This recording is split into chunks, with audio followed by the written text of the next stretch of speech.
নমস্কার, শুভ সকাল। আশা করছি আপনারা সবাই ভালো আছেন, সুস্থ আছেন। ঝুমার লাইফস্টাইলে আপনাদের সবাইকে স্বাগত। আমরা তো ঘুম থেকে উঠেছি আজকে অনেক তাড়াতাড়ি। খুব গরম লাগছিল, শোয়া যাচ্ছিল না। এবার জানলা দরজা খুলে তো আমি শুতে পারি না, জানলা দরজাটা খুলে দিয়ে যে শোবো, এবার হয়তো সকালে ঘুমাতে উঠতে দেরি হয়ে যাবে।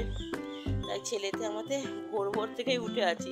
এবার আমার যা উঠে বলছে, তোরা কি কোথাও বেড়াতে যাবি? যেদিন আমরা বেড়াতে যাই তো সেদিনই ভোরবেলা ওঠার থাকে। কোথায় আর বেড়াতে যাব, ছেলের পরীক্ষা এসে যাচ্ছে সামনে। আর ছেলেকে ডেকে নিয়ে এসেছি ছাদে।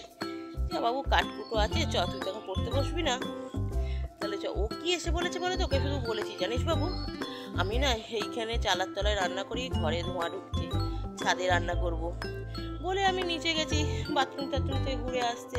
গল্প করতে একটু দেরি হয়েছে, এসে দেখছি আমার ছেলে সে ঘর বাঁধা শুরু করে দিয়েছে। মুখে বলতে দেরি, খেলাঘরটাও ভালো বাঁধতে পারে। চলুন দেখাই আপনাদের। দেখছেন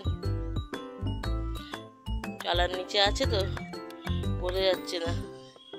আর এই চালার নিচে আমরা জামা কাপড় মিলে রাখি, কালকে রাত্রিরে তুলে এখানে রেখেছি। আর এই যে আমার পুত্র ঘর বাঁধছে, দেখি কত দূর কি করতে পারে, তারপর আপনাদের কিন্তু দেখাবো আমি। আর আমি এসেছি আরও এইসব কাঠ ফাটগুলো এদিক ওদিক হয়ে রয়েছে, এই কাঠ, ওইগুলো গোছাতে। আবার সুতো চাইছে। আমাদের এটাকে কি বলে? ঘরামি। ঘরামি এখন চালে উঠে গেছে, চালে উঠে গিয়ে তার এখন জল পিপাসা পেয়েছে, জল খাচ্ছে। ওখানে রাখ, পরে না ভাবি। ঘর তো সে হেভি বাঁধছে। আবার আমাকে বলেছে একটু প্লাস্টিকটা দিতে, আমি একটু ভুল দিয়েছি বলে আমার উপর চেঁচাচ্ছে, ঠিকঠাক হচ্ছে না দেয়া।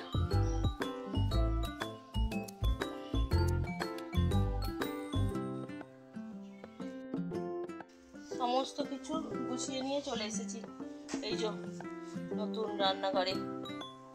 এটা আমাদের এখন রান্নাঘর হয়েছে। এখানটা করা যাচ্ছিল, কি হয়েছে বলুন তো, এইখান থেকে ধোঁয়া নয় ঘরে ঢুকছে, তাই করলাম না। ওখানটায় বেকার ধোঁয়া ঢুকছে, তাদের ছাদে করি, যা ইচ্ছা হবে। তাহলে রান্নাটা বসিয়ে দিই তাড়াতাড়ি করে। ভাত বসিয়ে দিয়ে সবজি কাটবো। প্রথমেই হবে ম্যাগি। এই দেখুন হচ্ছে আমাদের ম্যাগি। এই যে একজনের হয়ে গেছে, দিয়ে দিয়েছি। আর এবার ভাতটা বসিয়ে দেবো, ম্যাগিটা নামিয়ে।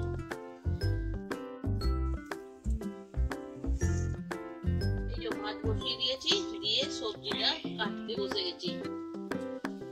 ভাত করতে করতে সবজিটা কেটে নিই।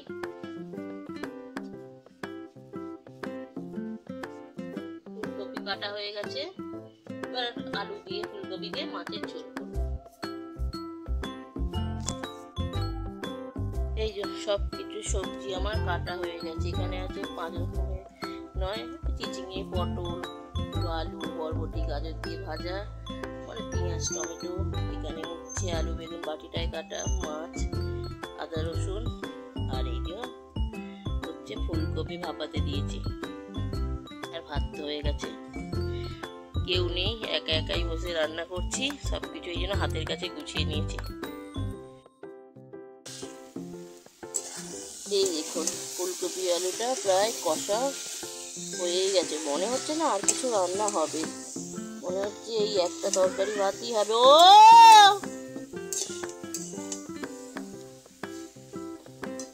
ফুলকপি দিয়ে মাছের ঝোল আর ভাতটাই হবে।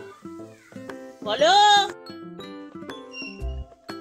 এই যে আমার ফুলকপির তরকারি হয়ে গেছে। এবার একটু ভাজা মশলা দিয়ে দিই। দিয়ে দেবো না, গরম মশলা দেবো না।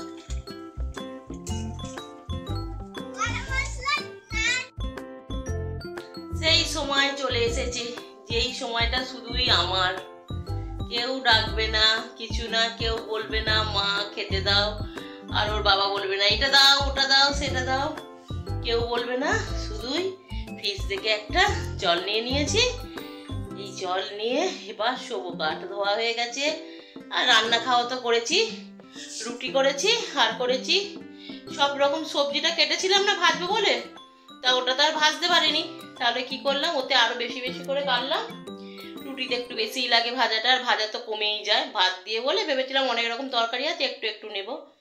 তাই ভাত দিয়ে ওটা ভাজতে পারিনি, উনুনটা গেছিল ভর্তি হয়ে। আবার এসে গ্যাসে রান্না করব, কি গরম ছাই কিভাবে তুলতে হয় আমার ঠিক জানাও ছিল না, তাই চলে এসেছিলাম ওইটো মাছের ঝোল আর সয়াবিন আলু সব কিছু দিয়ে একটা তরকারি। তাই কি করলাম, ওই সবজিটার ওপর থেকে নামিয়ে নিয়ে এলাম, আরো বেশি বেশি করে কেটে রান্না করলাম, করে ভাজা আর রুটি। ছেলে বললো মা আমি পরোটা খাবো, ওকে আমি পরোটা করে দিলাম দুটো। ছেলে খেয়ে নিয়েছিল অনেকক্ষণ আগে, ছেলে খেয়েছে 9:30টায়, পরে এসে ও খেয়ে নিল। ওর বাবা বললো আমরা একটু পরে খাবো, ওর বাবা আর আমি একটু আগে খেলাম। এখন বাজে 11টা। চারিদিকে বিছানা করা হয়ে গেছে, ছেলে শুয়ে পড়েছে, শুধু লাইটগুলো বন্ধ করবো আর তালা দেবো, এরপরেই শোবার পালা। শান্তি, শুতে পারলেই শান্তি। সারাটা দিন ভালো লাগে না, এইটা ওটা সেটা, আর এরকম তো গরমে যেন ছটফট করছে। তাহলে বন্ধুরা আজকের মতো ভিডিওটা আমি এখানেই শেষ করলাম। জানি না ভিডিওটা কতটা কি হয়েছে, কিভাবে হয়েছে। তাহলে ঘরের মেয়ে মনে করে অবশ্যই পুরো ভিডিওটা দেখে আমার একটা লাইক দেবেন ও সাবস্ক্রাইব করে দেবেন যারা নতুন দেখছেন। তাহলে ভিডিওটা আমি এখানেই শেষ করছি। সবাই ভালো থাকবেন, সুস্থ থাকবেন, শুভরাত্রি। দেখা হবে পরের ভিডিও।